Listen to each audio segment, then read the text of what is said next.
Welcome to this tutorial brought to you by River City Graphics. Today I'll be showing you how to use the Puppet tool in After Effects.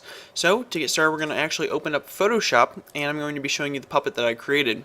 Now keep in mind this is not my best character design skills. I'm just trying to get you something that you can understand and basically work with to understand the concepts. So I've made this little guy here. He has different segmented arms and legs, and I would definitely recommend creating something like this first before you go on to create a more dynamic character, because you can get a lot of the basics down with a character like this faster than you can with something a little bit more difficult. So once you're in Photoshop and you create your character, what you're going to want to do is make sure that you have a transparent background. So you're going to have the checkerboard background, and if you don't know how to do that, you can just create a new document with a transparent background and move your character over there. So we're going to be saving this out by going up to File, Save for Web and Devices. So I'm going to pull up this box. We're going to want to click over on Original and then scroll down to PNG 24. And so when we export it, that will retain the transparency within the image. So we're just going to click Save, and I'm just going to call it, I don't know, we'll say Human. Alright, so now I'm just going to close this down and, well, just open up After Effects. So I have a new After Effects composition, 1280 by 720, which was the same size as my Photoshop document. So what I'm going to be doing is just double clicking into my project files, and I can just import that PNG image. So now what we want to do is actually just take and just drag that out on the stage, and it should clip pretty nicely because it's the exact same size. So now you can see we have our character from Photoshop over in After Effects. So now we're actually ready to start manipulating it and warping it around however you want. So the way that we're going to do that is by going up to the Puppet tool, and so you can see I have my tools up at the top, and the Puppet one is the one that looks like a little pin. It'll look just like this, and so click on that tool, and yours will probably look like this when you first open it if you haven't used this before. What you want to do first is click, there's a little title that says Mesh. You want to click the checkbox next to that so that you can actually see the mesh, and you're just going to click somewhere on your person. Now it'll make a point. You can just take and click on it and then hit delete in order to get rid of that. And now you can see the mesh on your person or whatever you're taking and warping within After Effects. Now you have some other options up here. You have expansion and you have triangles, and triangles is probably the thing you're going to be messing with. Basically you can see that your person is broken up into a lot of different triangles, currently 350. Now the more triangles you have, the cleaner animation you're going to get, and it won't break in weird ways if you kind of bend things in certain ways. Now the problem is the more triangles you have, the more CPU power it's going to require in order to render out those animations. So in general, keep your triangles at around 350 unless you run into a problem, and then up it a little bit and then cut it back down. You can animate that within your settings down here. So let's finally get to this. Basically what you're going to do is, if you guys caught my tutorial for Photoshop with Puppet Warp, it's very similar to that. What you're going to do is just take, and you see that it kind of changes cursor when you're over what you can add the points onto, and you're just going to click wherever you want there to be bendable parts. So at pretty much all of the joints. So I'm just going to do each of his leg and arm pieces, and then maybe I'll take and put one on his head. Okay. So basically that's what we're going to be doing.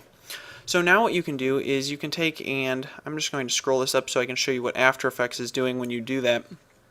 Down under Effects you can see Puppet is open, so we're going to open up Puppet, then open up Mesh 1, then open up Deform, and you can see here are all the different points that you have. So if you take and click on one of these, you should be able to see it up here selected, so you can see we've selected that point. It's a solid circle. So as with all of these points, you can actually take and animate them. You can see that you have a keyframe right here, so you can actually take and move your stuff around. So on the first frame it automatically creates all the keyframes, so we're just going to move out a second or so, and then we'll just say that we want to, I don't know, make and move up his leg. Now again, this isn't going to look great. It takes a while to get your characters to actually look like they're moving in the right way, and again, if you have a more believable character, you'll be able to get more believable movement. But let's say that we wanted him to raise his leg like that. Maybe he's kicking something, I don't know, nudging back something. But you can see now that we've basically have that animation. So if we come back up in here, you can see that we have our animation on dot 6, 5, and 4, it appears. Basically the ones that have these little dots on them. And so you can see right now we have keyframes right here, and you can take and move these around just as you would normal keyframes in After Effects. So there are a couple of other tools that you can use with Puppet Warp besides just taking and moving around points and keyframing things. When you hold down on the Puppet Warp tool, you can get some other options. The first one is called the Starch tool. Basically what this does is it'll put a border around your person, and if there's a spot on your person that you don't want to move around, you can basically just take and click that, and you can see you can adjust how much starch, or basically how rigid you want that person or that part of your person to be. So basically you can up the amount or the extent accordingly, and basically you just kind of fill in that area, and then basically whenever you move an arm, it's not going to take and bend the body, it's just going to bend the arm. So I should probably be able to show you guys that. So now it should leave the body more intact. We might need to up the extent, but for the most part, that's what that tool actually ends up doing. So maybe we'll just take and up the amount on that. We'll back out here, up the amount, and then basically click in here. And so now hopefully it won't move around. See, you can see that it's keeping. See, if I had a point right here at the shoulder, it wouldn't be moving that around, but you can see how instead of pulling the entire thing, it's pulling just a certain part. It's kind of breaking right there. So in certain situations, that will be very helpful to you. So I just wanted to take and show you guys that that is possible. So one more thing I wanted to show you guys is that you can actually take, now see, if we wanted to take and move this arm, we're going to grab the arm, and let's say that we wanted him to put his hand on his face for whatever reason. I keep saying he, technically it would be a she as well. We're kind of having a problem here because his arm is behind his head, and there's really no way to fix that unless you guys know about this tool. So what you can do is go and again hold down on your tools and go to the Puppet Overlap tool. Now what this does again is it puts the outline of your person. So if you've animated it, it kind of puts this box back around it. Now what we're going to want to do is actually take and in our settings, you can see that you have in front 50%, and then you have extent 15. Basically, whatever this percentage is, if it's more than 0, then it's going to be in front. If it's less, then it's going to be behind. So if we take and click over here on the arm, you can see that as we add points and kind of start filling in that arm, you can see that our arm has come in front of this because I have it at 50% in front. So now it's actually taking and going in front of this other area. Now if I filled this in, it would be on the same layer and it would kind of freak it out a little bit. But you can take and basically set different percentages in order to get different body parts to be in front or behind others at different times. So you can see now we have his arm in front there.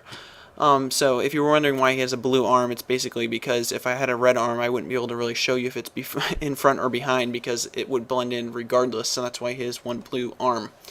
So basically that is the Puppet tool within After Effects. Now you can get some really cool effects with this, not only with characters but also with other things.